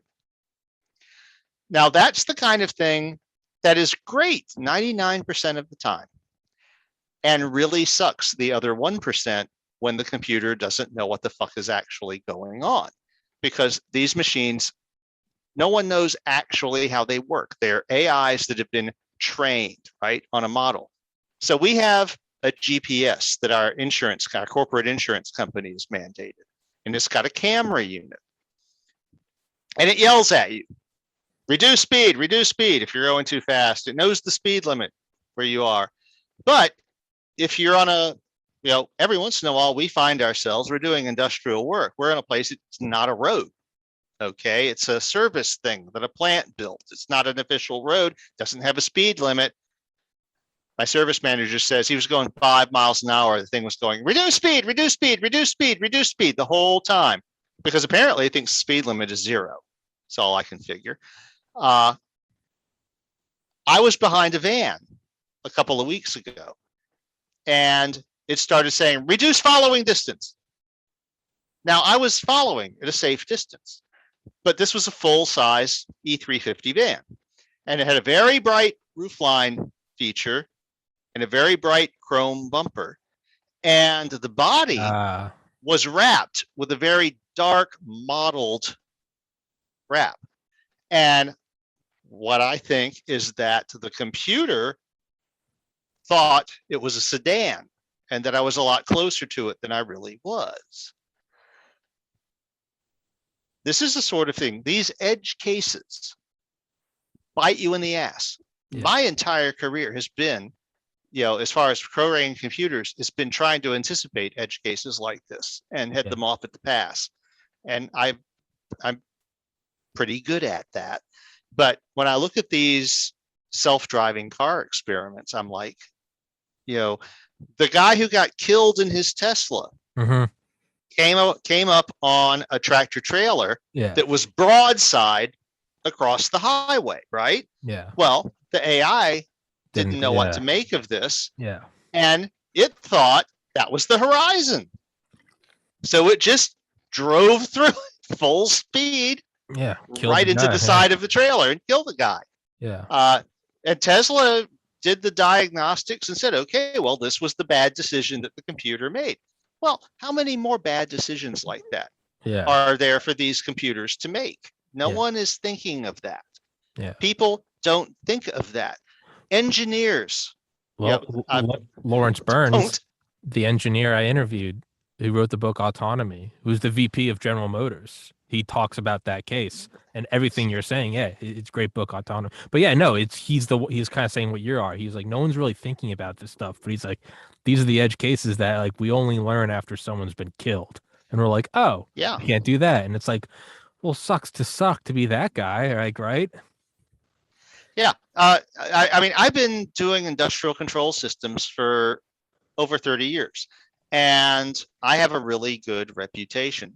But part of that arose because I didn't start out as an engineer. I was trained as an engineer. I have 3/4 of an engineering degree, but I didn't finish it. So I know how engineers are trained. But I also worked as a service technician. So I've worked with end users and I've worked as a technician fixing systems. And I can tell you that engineers don't think of how things break. They think of how things work. This is a fundamental difference between technicians and engineers. And each group hates the other and thinks that the other is stupid because technicians don't know how much goes into engineering to make stuff work in the first place. They honestly don't appreciate that. But the engineers don't think of what happens when the technician shows up and your shit has broken. And what do you need to do to fix it? This is how you end up with bolts in a place where you can't put a spanner on them and shit like that. Because the engineer isn't thinking of what happens when this thing breaks. And I have gotten the reputation that I do in my little corner of my little industry, mainly because when I build an application for someone, I am thinking I might actually end up in the field working on this thing one day when it fucks up. Yeah. Will I be able to tell what happened? Will I be able to fix what happened? Will I be able to get to the thing that's broken? Will I be able to troubleshoot it? And so I put in things to facilitate this. But most engineers don't think in those terms. They're thinking, this is what I have to do to make it work. And once you get to the point where you've made it work, you sign the form and you pass it on. And the problem with all of these AI things is that you can't audit them. You can't go through and say, well, what is the failure mode? Because no one knows how they fucking work at all. You've basically trained the AI against this range of conditions. I'm reminded of an anecdote from Dr. Eric Harth's book, the late Dr. Eric Harth. He's one of the people who convinced me AI was possible after I'd given up on it, even though he himself never believed it was possible. But he wrote a book called The Creative Loop. And he wrote this article in Science magazine about how the thalamus and cerebral cortex interact to create consciousness. But he pointed out that the Army had done an experiment in the 90s to train an AI to identify tanks. And they thought it had gone swimmingly. They had got it up to like a 95% success rate. And when they went to test it in more random conditions, it completely failed, because it turned out when they trained the AI, more of their pictures of tanks were taken on cloudy days than their reference pictures. And so what the AI had trained on was to detect a cloudy day. Oh, Jesus. But because you don't know what it's triggering on, all you know is it's like, is this a tank? Yes. Is this a tank? Yes. Is this a tank? Yes. Yeah. But it'd be like these three pictures also are all cloudy. Then you take the sunny picture with no tank. Nope. Nope. Nope. Well, then you bring it to someone who has fresh pictures, and there's a tank on a sunny day, and it says, tank? What tank? And it's like, wait a minute. And it's like, well, no, it was looking at the weather, not the tank. Yeah. But there's no way to tell that, because the way that these neural networks program themselves isn't amenable to examination. They can't explain what they're looking at. If you or I are learning something and our teacher wants to know whether we're getting it or not, it can ask us, and we can say, yeah, well, this is why I think it's a tank. It's got these sharp corner angles and this thing sticking out of it, looks like a turret and all. It's like, yeah, that looks kind of familiar.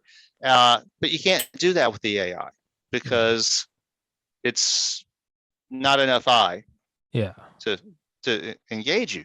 So this is, this was all in the back of my mind, in fact, when I thought of prime intellect, because this is the basic problem with these expert systems. They're talking about doing medical diagnostics and other things, and these things are all great 95% of the time, but that other 5% of the time bites you in the ass. And I've gotten to the point where I don't think I ever want a new car anymore, because new cars now all come with these automation systems.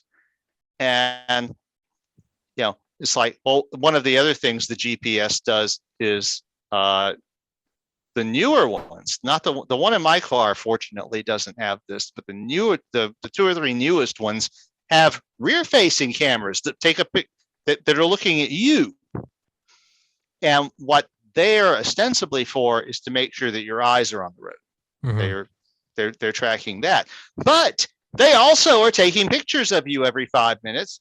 And so our girl back in Harahan can look at it and it's like, oh yeah, there's Jason eating his Doritos. Yeah. Literally. Yeah. And I'm like, I said, if that was in my car, there would be a piece of masking tape over that. Yeah, fuck off. No. Yeah, there's no way. Yeah. That's a bridge too far. We would be having a serious argument about that. Yeah. But also, and another thing is, I've got a car, I've got one of these things in it. Why? Well, because it's not my car. It's a work car. I don't own it. The company that I work for owns it. And it's not even their idea. It's their insurance company's idea. Yeah. And that is what's going to end up driving a bunch of things. People who don't want to get vaccinated. I would say there was a comment I read on Daily Kos about 2 months ago that said, you don't want to get vaccinated. Your world is about to shrink to the size of a tweet, because all of these entities are going to suddenly, and a lot of it's going to be driven by insurance companies, because they're going to tell people, there is a private school in Madisonville, Louisiana, which is one of the most Republican places in the entire observable universe. And the headmaster sent out a letter saying, we are going to have a vaccination masking requirement. And of course, all of the maggots up in arms.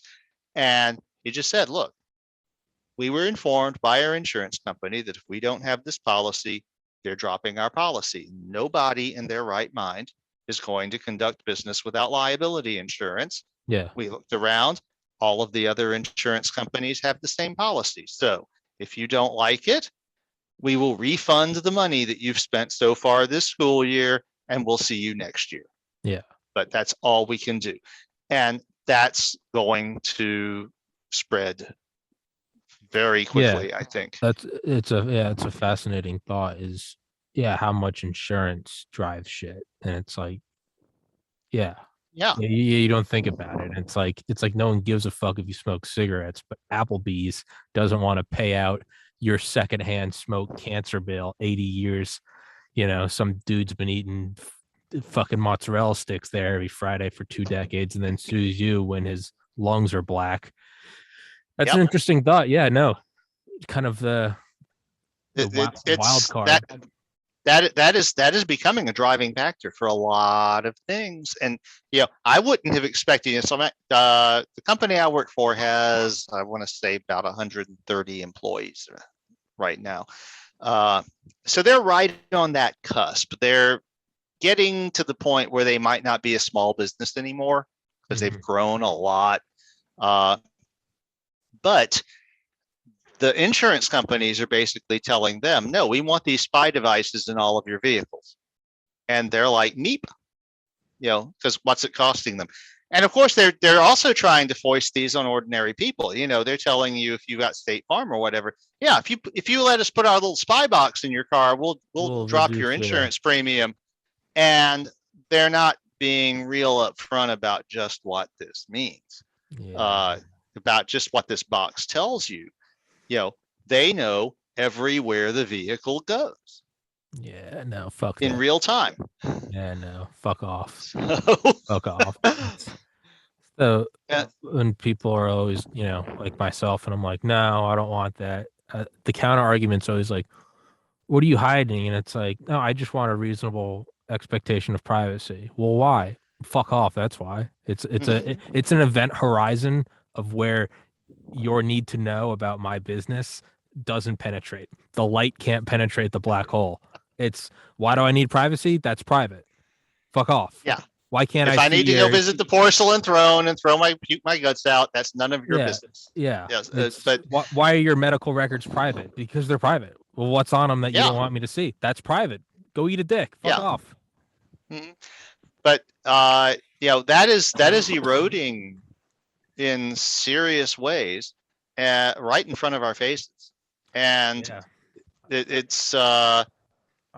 I remember this short film I watched in like 2009, and it was like, but you had your insurance company had like a monitor attached to like your sewage, and it was just so they could, and it was like all these drugs were legal. It wasn't some like weird Puritan state, but it was just like, if you want our coverage, we're detecting amphetamine and alcohol. So you had a fun night on the town, but so all of a sudden there are all these guys that are, maybe not pissing in the toilet, they're pissing in a water bottle. And then it turns into this whole weird, how come you're not using the toilet? And it's just like, that all gives me the willies. And it's just like, but that's a huge amount of leverage, right? Well, we're not saying that you're obligated to do it, but do you want this low premium? Well, then Tommy, you gotta, how many podcasts are you doing every day? Are you exhausted? What's your stress? What are your cortisol levels? Well, we want to check your, and it's just like, dude, I don't know, man. It's it's a weird, but then at the same time, you're like, well, they're a private company, they're an insurance company. How come they're not allowed to pursue the best? They're covering their they're reducing their risk exposure. Business no different than a fucking restaurant or whatever, or me making hoodies. They're out there trying to make money. It's which is why I have made the case that business, that the government can't be run like a business, because government isn't a business. Government and business have different goals. The goal of a business is to make money. We all accept that, although that is a fairly new thing. You got to remember that the idea that the purpose of a corporation, above and beyond all else, is to make profit for its investors only dates the mid 19th century, and it's very American. Yeah. Before that, corporations only existed because they were chartered by their governments with specific purposes. So if you're the East India Company and you're chartered with the purpose of importing stuff from China, then you're not allowed to just say, well, we think there would be more profit if we branch out into aerospace. Yeah. Or you can't do that. That's you're chartered with a specific purpose.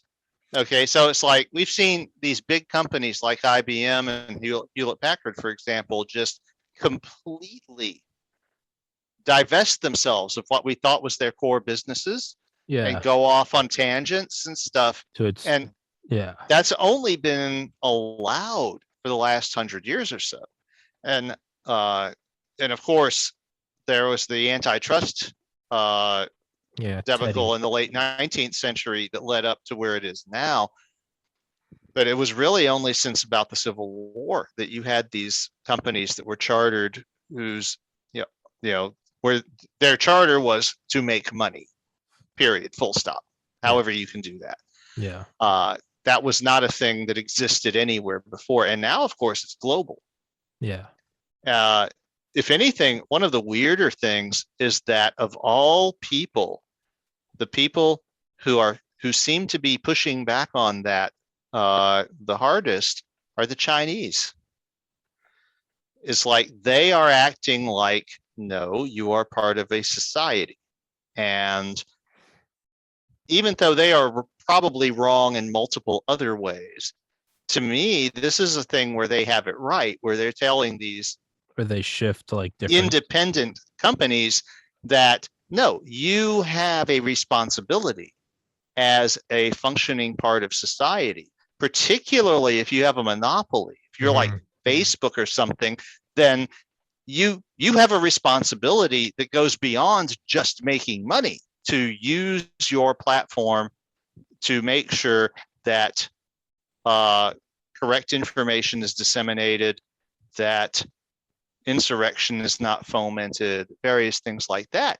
And of course, this is like anathema to a lot of American interests. It's kind of funny. The more China, despite their police state and their 3 million Muslims in concentration camps, they do, and this will be taken out of context one day, they do have parts about them that at the very least are admirable from a logistics standpoint. Their ability to how every company is like 51% owned by the government, and how they can take assets from like defense contractors who are just flush with cash, and then they can shift it to like other things that to make them artificially profitable. It's the whole human rights thing and the organ harvesting, that's not good. But there are aspects of it that you just have to, objectively. Even a stopped clock is right twice a day. Yeah. But it's fascinating that you say that, because it's like, it's China, and then like this is something. Yes, like there's stuff they're definitely getting wrong. Oh no, this is something they're getting right that we're getting wrong. No, it is. And like how they say, like, if you build like a corporation there, like you have to give them like 51% of like intellectual property because you're using their land.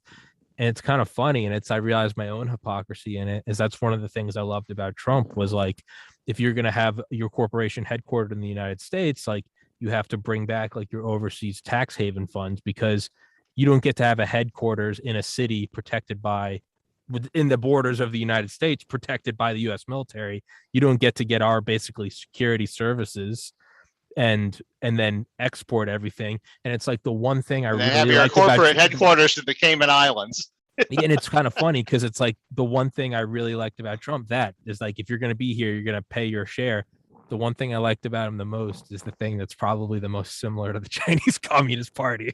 It's just like egg on my and face. Of course he was like that because before all of the other stuff, he was fundamentally a landlord. Yeah. And so you are basically married to these properties that you own. Yeah. And you can't like move your base of operation. If you own 100 slum developments in New York City, You can't say, well, my corporation is based in Vermont. New York City won't let you do that. Yeah, yeah, and nor Uh, and nor should they. And that is, I mean, that is a, yeah, you can't run everything.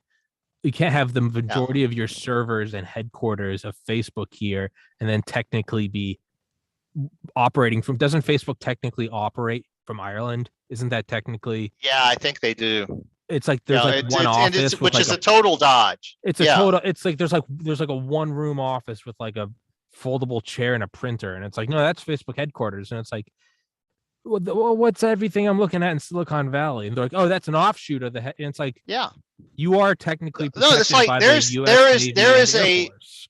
there is a residential house on the Isle of Man that is the corporate headquarters for like 10,000 global Yeah, corporations. yeah, and That is their all of their official mailing address and yeah, shit. it's, And of course none of them is actually there. It's a mail drop. what if America So, annexes that island? Fucking, well, there's it's in how the it, middle of the English Channel, so the Brits might have something to say. yeah. Well, that's the thing, is it would then come down to like, well, you know, yeah, it's an interesting thing, but But yeah, it's you know, we have really gone off the deep end in toward this idea of corporate anarchy. yeah, Uh, and it's like there it's are a like lot of it's like battle bots, in the way that it's like a battle bot. It's like their only thing is to win, and it's really fun to watch until it turns into just two perfect cubes that just face off. And it's like, well, where's the yeah. spinning flames and the, and it's, if the Well, you purpose know, the is, thing about battle bots is they're very highly regulated.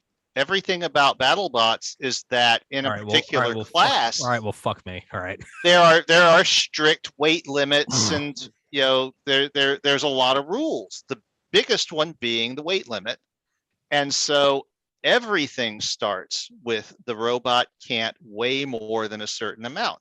Now, if you notice in the ones where the house robots come and clean up the situation when the battle bots get stuck or something, the house robots don't have to conform to the battle bot rules. They're bigger, they're more massive, they have more systems, you know, so they can basically womp up on the competitive robots because they're not confined to the limits of their class.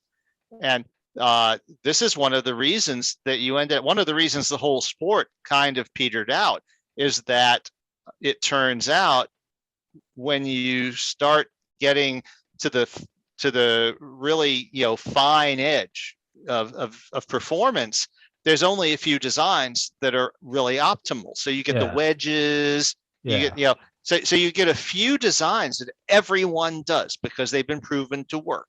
Like the flippable wedge, yeah, you know, they can run, what's it, you know, upside down or right side up, and it can go to flip its opponent over. Uh, the ones with, you know, the spinning super massive wheel, okay, which is another thing because the sheer momentum will tear anything up if you manage to get it into place. And you know, there was a couple of others, and you realize, you know, you reached a point after a couple of years where these were the only designs you saw because they always won. You know, under the rules, there wasn't a lot left to do except to take one of these fundamental designs and try to, you know, put your own little efficiency spin on it or something. Uh, so that, you know, that's an example of where, you know, it worked because it was regulated, but then it didn't work because it was regulated. So how do you apply that to business? It's, you know, really, are we doing it right or are the Chinese doing it right? Really, neither of us is doing it right. If you look at it, we got problems yeah, in both spheres.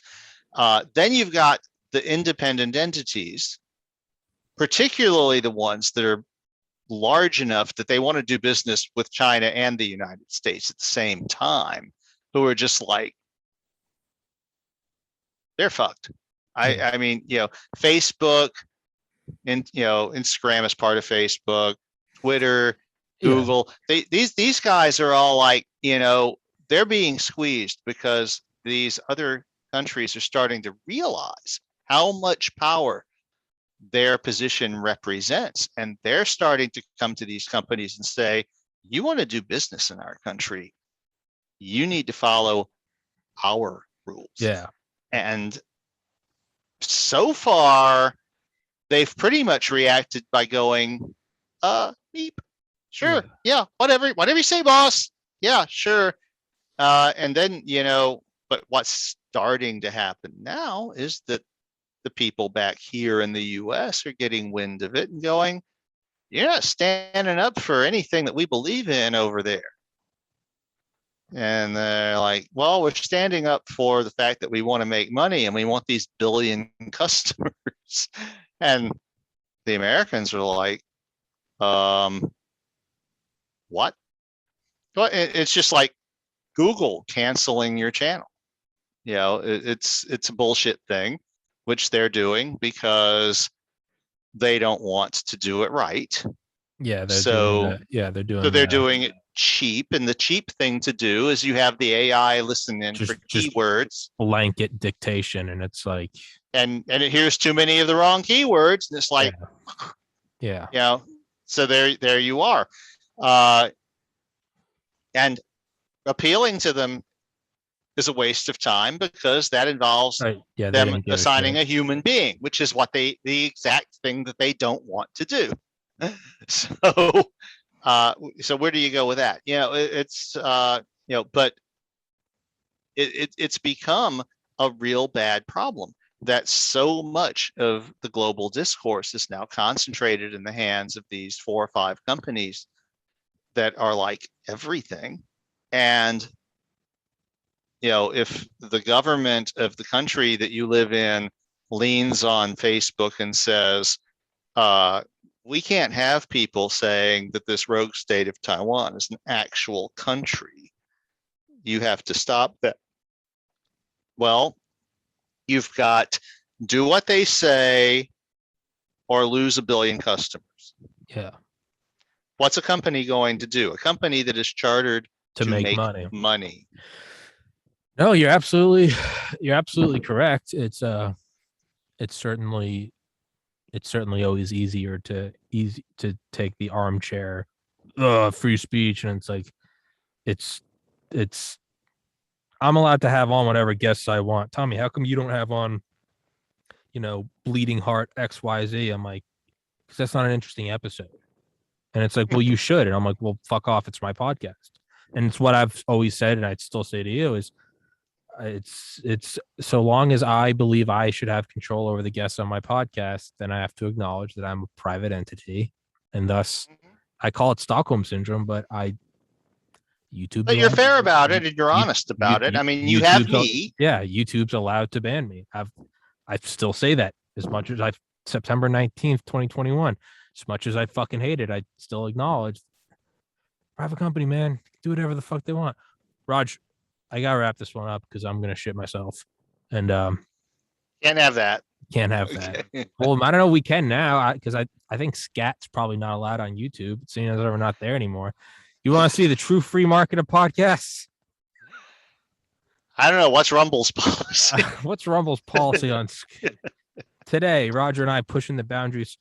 We come back next week, so we're banned from Rumble. And, if I get banned from Rumble, then I don't know. Maybe it's time for an evaluation of.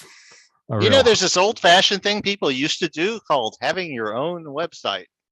Well, eventually, the end goal is TommyTube. That's the end goal. The end goal is TommyTube. So just fuck off. But Raj, I gotta run because there's an emergency. And take care. God bless. Till next.